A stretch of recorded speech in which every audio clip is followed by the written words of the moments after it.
Ako želiš da ti mozak radi kao sat, pogledaj ovaj video do kraja. Jer, da bi mozak dobro radio, brže pamtio, imao jak fokus, bolje se generalno osjećao, prva i osnovna stvar je koje mu gorivo ili ti gradivne materijale daješ svakog dana. Danas ću ti pokazati koje tačno suplemente, hranu i pića možeš da koristiš kako bi počeo da razmišljaš kao šampion, pamtio i imao fokus, koncentraciju i sve na maksimum. Da li si spreman? Krećemo. Šta zapravo mi želimo od, da kažem, zdravog mozga? Nama je uvijek cilj da imamo bolju pažnju, percepciju, pamćenje, da brže donosimo odluke, da nam učenje i rešavanje nekih problema bude onako. Hrana može i sve ovo što sam nabrojao, suplementi i neka pića, može da pogura ili da jako uspori. Na tebi je znači šta ti radiš svakog dana. Sad, da krenemo od stvari koje najviše kvare mozak, da tako kažem.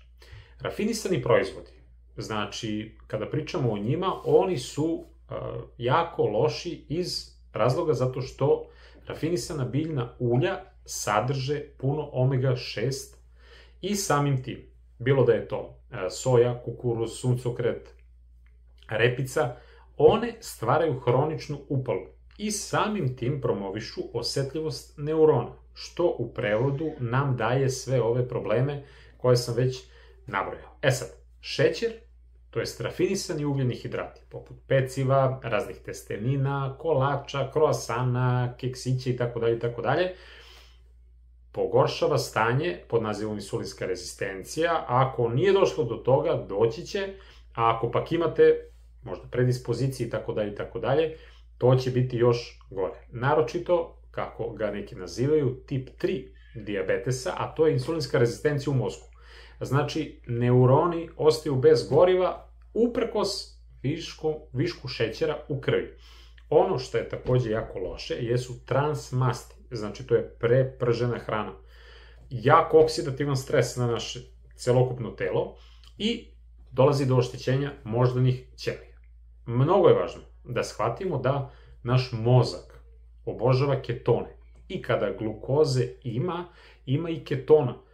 On prvo uzima ketone. Znači, ako mu ponudimo jedno i drugo. Sad, kako mi da mu damo kada toliko napunimo sebe šećera? Suština je, danas, već i rasprostranjena, pod nazivom možda i dijeta, kako već ko hoće da kaže, znači, povremeno gladovanje ili ti intermittent fasting. Sad, šta je tu suština? Da imamo bar 14 do 16 sati pauze, zajedno sa nižim unosom šećera. Jer tada omogućavamo telu da pređe i koristi masti kao gorivo. I to je suština, jer mozak to voli, ne voli ogromnu količinu šećera. Mnogo je bitno i, na primjer, interesantno je da MCT ulje može pomoći u toj tranziciji i, da kažem, pod pomoći ketone i dati tu čistu mentalnu energiju. Biće kasnije malo više i o tome. Znači, telo uvek treba glukoze, da kažemo, malo nekog šećera, ali onaj koji se pravi iz glukoneogeneze. Znači, ne treba nam dodatni šećer, sasvim dovoljno unosimo mi kroz ugljene hidrate koje imamo možda u voću, povrću itd. Mnogo je važno i naš mozak jednostavno ne može dobro da funkcioniše bez, na primjer, vitamina B1 ili ti tiamina, jer on ima onaj sistem ključ brava za samu energiju neurona, to jest kako će, da kažem, da funkcioniše, jer on podstiče stvaranje i ATP-a, jednostavno je koenzim za tu normalnu funkcionisanje tog dela, da kažem, energije u našem telu i samim tim, bez B1 vitamina, naši neuroni ne mogu da iskoriste glukozu. I onda tu dolazi do umora, slabog fokusa, razdražljivosti, depresivnosti, vrtoglavica pri ustajanju itd. Mnogo je bitno da znate da na B1 utiče puno alkohol, zatim šećeri, naročito ovi rafinisani ugljeni hidrati, kada pijemo previše kafe, ali bit će o kafi malo kasnije, ali ovde je poenta mnogo kafe kad se pija, danas ljudi piju po nekoliko kafa dnevno, onda ako previše koristimo određene vrste čajeva, jer tanini mogu malo da utiču na B1, ono što je mnogo veliki danas faktor kod svih nas u životu je stres. Zatim lekovi, poput metformina, raznih ovih antidiabetika, onda imamo puno antibiotika, previše čokolade, sve to utiče na status B1. Gde možete da nađete B1, osim naravno u suplementaciji? Ima ga u kvascu, ali je bitno da je to onaj zdrav, prirodan, kako bi rekli ne fortifikovani, onaj nutritivni pravi kvasac. Onda imate ga u mesu, piletina, govedina, svinjetina, jaja, lisnato povrće. Šta je još jako važno za naš mozak? Vitamin D3. D3 pomaže neurogenezi, jer mnogo je bitno da kroz aktivnosti na suncu, vreme provedene na polju, naše telo upija i, da kažem tako, stvara, generiše dovoljne količine. Zbog raznoraznih bolesti, taj proces može biti ometen, jel te? I onda je potrebno da se ide kroz suplementaciju ili kroz ishranu. Generalno, masna riba obiluje vitaminom D3. Riblje ulje, isto kao možda suplement ili jel te da se jede, ali takođe vitamin D3 dosta zavisi i od posta i od vežbanja. Tako da, kada i to uvrstite, da tako kažem, jako dobro promovišete zdravlje vašeg mozga. Onda dolazimo do omega-3, koje su jako važne iz kog razloga? Zato što sprečavaju upale i jako su dobre za raspoloženje. Samim tim, kada damo omega-3, naše strukture moždanih membrana ostaju očuvane. I to onda promoviše, jel te, i dobro pamćenje, fokus i sve ostalo. Sigurno ste čuli i znate da uglavnom omega-3 je najbolja iz riba koje su iz divljine, u smislu losos, jer sad imate puno lososa koji se gaje na raznim nekim mestima, suštine divlji losos. Onda sardine, skuša, haringa, školjke, jer čim imamo nedostatak omega-3 masnih kiselina, nama je sinaptička, da tako kažem, ta žica slabija i automatski dolazi do više upala. To je rezultat, lošije pamćenje, loša generalno celokupna priča oko zdravlja mozga. Cink. Cink je bitan za mnogo toga, ali kada pričamo o tim nekim enzimskim stvarima, zato što je on uključen u dosta tih enzimskih puteva i potpomaže toj normalnoj sinaptičkoj funkciji i generalno celom našem metabolizmu. Kada ga uzimamo iz prirodnih izvora, kao što je jako crveno meso, onda školjke, riba, bitno je da se obrati pažnja na ove žitarice koje ometaju. To je ono ultra prerađeno, na primjer, ujutru za doručak, što se naročito nudi deci. Tako da to bi trebalo da se izbegava. Sledeći suplement, magnezijum.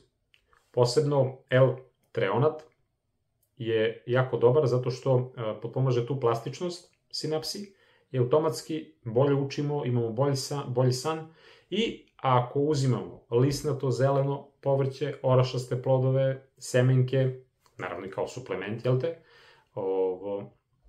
prolazi, jer treba birati koji magnezijum, biće jedan video poseban o magnezijumu, zato što je mnogo važno da koji se magnezijum bira zbog prelaska i prolaska, da tako kažem, krvno-moždane barijere. Sledeći, jako važan element, to jest elementi, su jod i selen. Jod je osnova za zdravu tiroidu i za sve u vezi kognitivnih sposobnosti za kogniciju. Znači, čim imamo deficit, niži IQ, naročito u razvoju kod dece i kasnije, jel te, to se odražava u starijem dobu. Dok je selen fenomenalan antioksidant i deo, da kažem, te antioksidativne mreže, glutation, i vezan je za detoksifikaciju teških metala. Naročito ovde, imate to mnogo u nekim gradovima gde je nekakva industrija, onda kontaminirana voda i tako dalje, tako dalje. Morski plodovi, školjke, riba, najbolji su izvori, pa tek onda suplementacija ako nema toga. Sad, što se tiče antioksidanata, koji su neophodni za zdravo funkcionisanje mozga, tu se naravno izdvajaju vitamin C, vitamin E, polifenoli, jer oni generalno štite od oksidativnog stresa, od tog starenja, kognitivnog pada, i to možete naći kroz borovnice, raznorazne bobice, zeleno, lisnato, agrumi, orasi, semenke, sve ono što nam je, priroda dala. Naravno, kakao, ona čokolada sa visokim postotkom kakaa je isto dobra, jer kada pričamo već o ovoj hrani, shvatite da creva i mozak su direktno iz sprezi. Znači, ako su creva dobra i sređena, imate video i o tome, ako su creva dobra, automatski mozak dobro funkcioniše. Tu dolazimo do onoga, šta je jako važno, fermentisana hrana, da li je to kefir, kimči, kiseli kupus, fermentisano povrće, plus vlakna i svega toga i vaša mikrobiota fenomenalno radi. Prirodno onda proizvodi B vitamine i sve one neurotransmitere, prenosnike i samim tim mozak funkcioniše kao sat.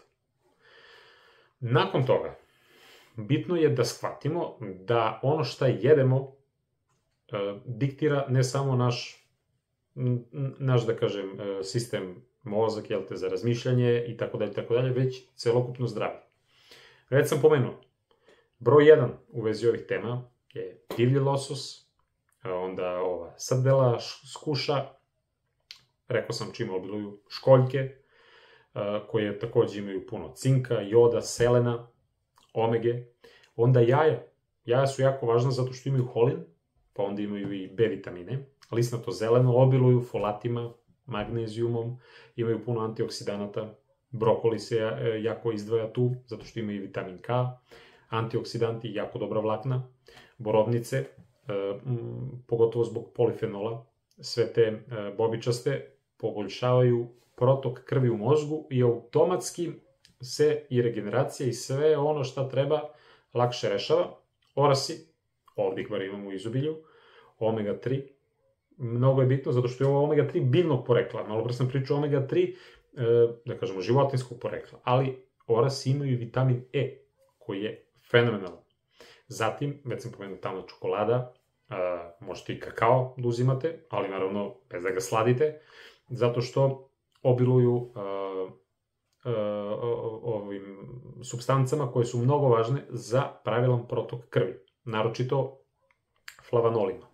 Zatim, kada svemu tome dodamo korišćenje redovno i naročito ekstra devičansko maslinovo ulje ubacimo u svakodnevnu ishranu, onda smo rešili upale u telu, zato što maslinovo ulje ima jak antiinflamatorni efekat. Avokado obiluje zdravim mastima, ima i kalijum i podešava, da kažem, taj odnos ovih minerala kod nas jako lepo, kao što rekao kvasac, zbog B kompleksa, naročito B1, fermentisana hrana, već sam pomenuo, i dolazimo do pića. U suštini, broj 1 je uvek voda. Znači, čim imamo blagu dehidrataciju, nama pada pažnja. To možete da vidite i, na primjer, kroz boju urina. Da li se menja u toku dana, šta ste radili, šta ste pili. Zeleni čaj, dugoročno gledano, utiče jako dobro na pažnju, na pamćenje i samim tim ti polifenoli unutar zelenog čaja i antioksidanti promovišu to dobro zdravlje mozga, njegov pravilan rad. Kao što rekao kakao, pravite topli napitak od kakao. To se pre mnogo više pilo nego danas, jer danas sve nekako brzina neka i onda smo zaboravili, a to su bake znale pa su nam bake kuvale ponekad kakao, naročito bez šećera, zato što nam je potrebno da imamo što bolju prokrvljenost svakog dela mozga. Zatim kefir. Mnogo je dobar, naročito ko to zna i u nekoj domaćoj radinosti onako lepo da uradi, ali i ove koje se kupuje naravno od proverenih proizvođača, zato što obiluje dobrim probioticima.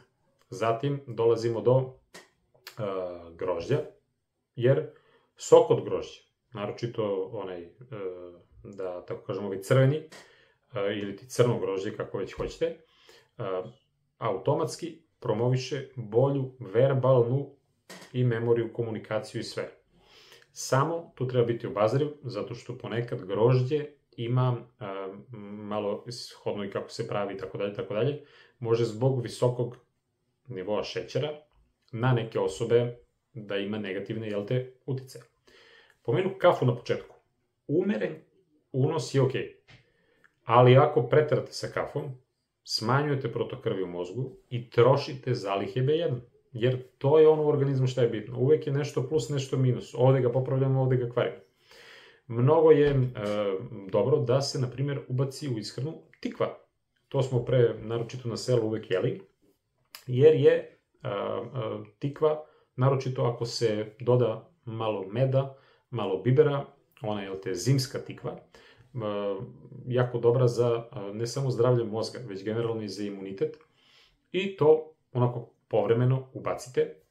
Što se tiče suplemenata, već sam i pomenuo da neke od ovih stvari možete i kao suplement, ali shvatite suplemente kao dopunu.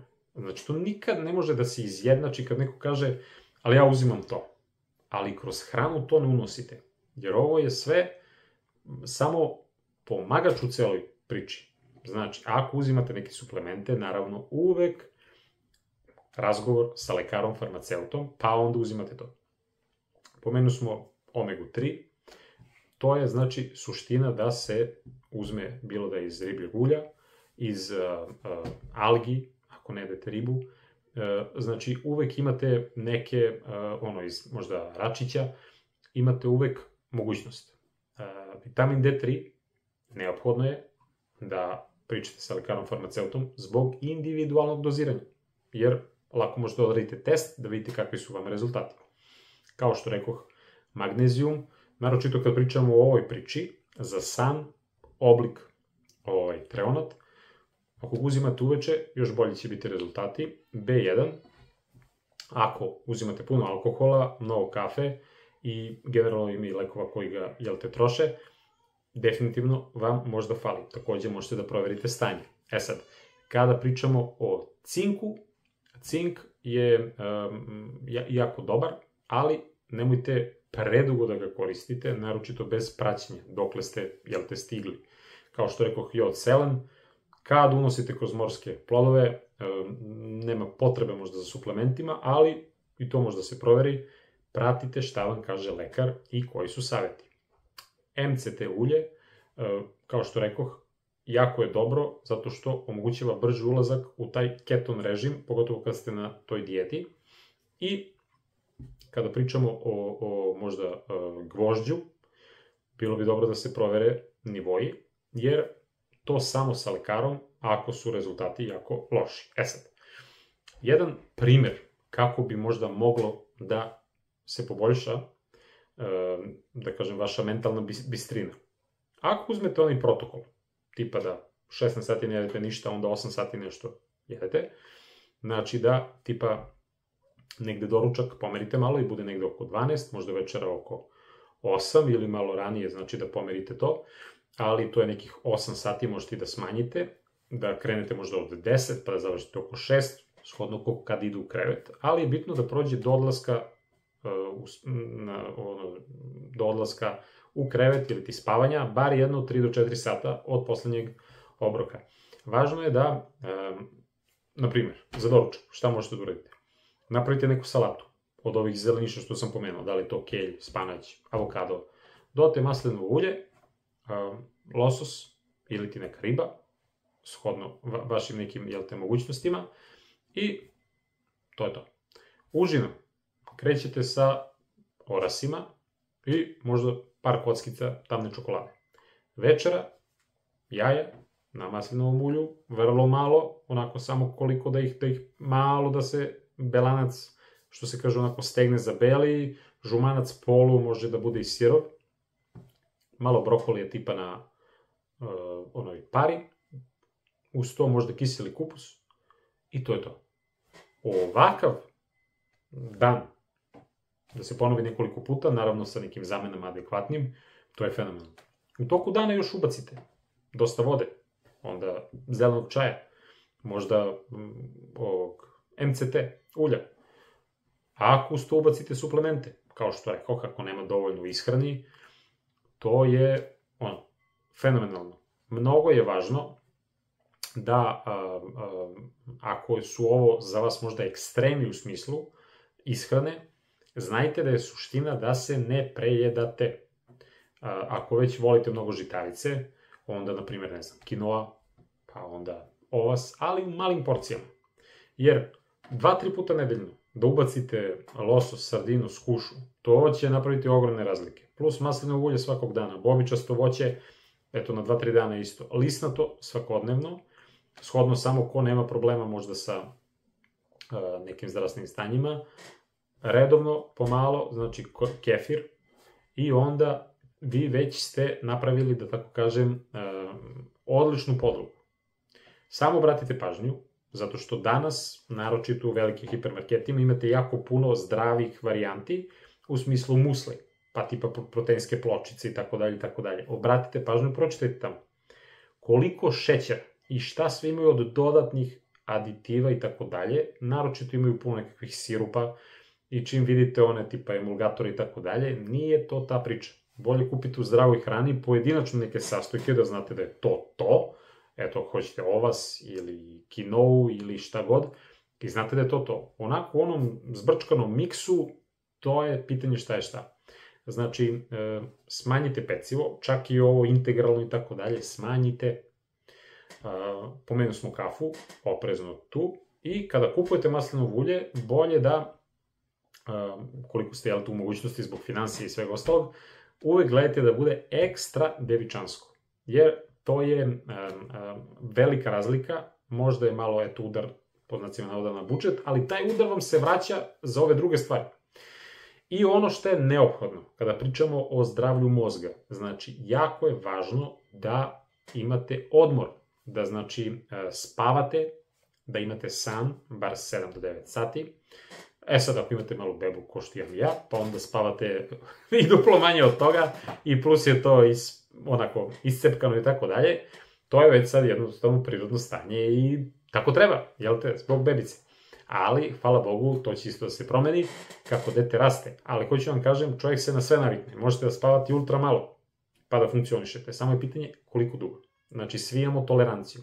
Ali san je neophodan da bi imali dobro pamćenje. To da vam bude jasno. Zatim, mnogo je važno da ponekad u toku dana imamo neke kardioaktivnosti. Da li će to biti brzo hodanje, bicikl, da, znači, skupite bar 2-3 puta nedeljno po možda pola sata, 40 minuta. Uz to, 1 put, 2 put, 3 put, to je bilo fenomenalno. Da imate vežbe snage u smislu otpora, da li će to biti teretana, da li ćete, to sad došla sezona, da se cepaju drva, da se nešto nosi i radi ovamo namo, šta god, samo fizički da se onako preznojite, ali u smislu snage. Kardio je jedna priča, snaga, vežba snage je skroz druga, znači treba vam i jedno i drugo, jer mozak obožava pokret. I pomenu smo već i pričao sam o tome, znači sunce.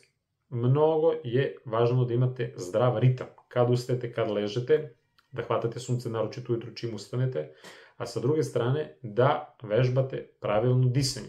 I imate sad i vežbe, disanje i tako dalje. Puno tih videa imate i na mom kanalu, pa da potražite. Sve u svemu, to sad zavisno od osobe do osobe, možete povremeno uz neki post da probate, osim one varijante 16-8, da jednom nekad napravite i ceo dan. Samo priprema, shodno vašem zdravstvenom stanju, u konsultaciji sa lekarom ili farmaceutom uživo, i bit će super. Znajte da zdravlje vašeg mozga, osim nekih stvari koje su možda, ne znam, nasledne, na koje ne možete da utičete i tako dalje, na puno stvari možete da utičete. Zato da ne sedimo skrštenih ruku, nego ajde da uradimo nešto šta možemo da uradimo sada i odmah. Veliki pozdrav od mene i vidimo se u nekom od narednih videa.